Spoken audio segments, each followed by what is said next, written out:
les nationalistes écossais ont réagi avec colère sur les réseaux sociaux, après qu'il a été annoncé que la reine ferait une tournée en Écosse plus tard ce mois-ci.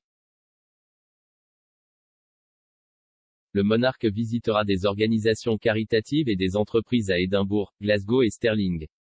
Cependant, cette décision a rendu furieux certains nationalistes en ligne, l'un l'ayant qualifié de condescendant et espérant que les cieux s'ouvrent pendant le voyage.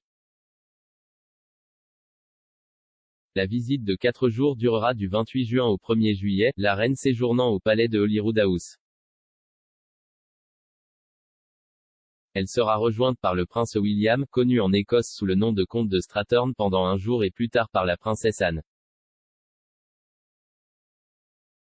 Une déclaration royale a expliqué, la reine se rendra en Écosse pour la semaine royale entre le lundi 28 juin et le jeudi 1er juillet 2021, où Sa Majesté entreprendra une série d'engagements célébrant la communauté écossaise, l'innovation et l'histoire.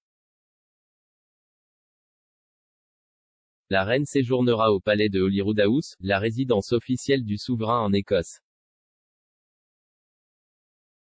Sa Majesté sera rejointe par le duc de Cambridge, comte de Strathern, pour des engagements le lundi 18 juin, et par la princesse royale pour des engagements le mercredi 30 juin et le jeudi 1er juillet.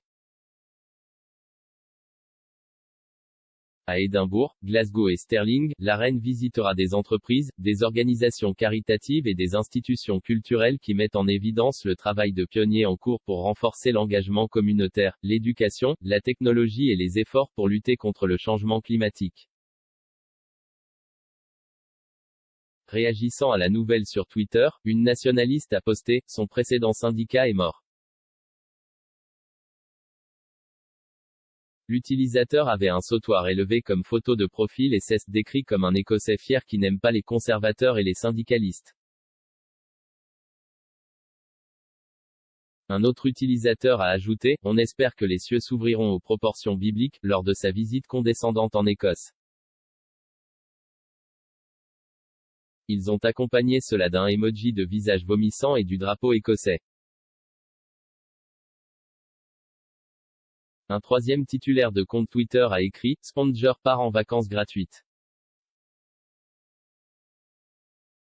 Cependant d'autres utilisateurs étaient plus accueillants envers le monarque. L'un d'eux a écrit « Les séparatistes ne seront pas contents ». Un second a répondu aux critiques de la reine en publiant côte à côte des photos d'un Union Jack et d'un sautoir écossais. La reine organise généralement une garden party et une cérémonie d'investiture à Holyrood House chaque année. Cependant, en raison des restrictions liées au coronavirus, l'événement n'aura pas lieu cette année. La déclaration royale ajoute, la semaine royale de cette année continuera de reconnaître le bon travail et la contribution des individus et des communautés, à travers une série de visites en personne de Sa Majesté. Au cours des semaines royales précédentes, la reine a visité la Gorgie City Farm à Édimbourg, le centre de technologie et d'innovation de l'université de Strathclyde et le Royal Hospital for Children de Glasgow. En mai, Nicola Sturgeon a été réélu Premier ministre d'Écosse, bien que le SNP n'ait pas atteint la majorité à Holyrood. Elle demande un autre référendum sur le retrait de l'Écosse du Royaume-Uni. En 2014, l'Écosse a voté pour le maintien de la Grande-Bretagne à 55% contre 45%. David Cameron a ensuite été enregistré en train de dire à l'ancien maire de New York Michael Bloomberg que la reine avait ronronné sur toute la ligne, à la suite du résultat.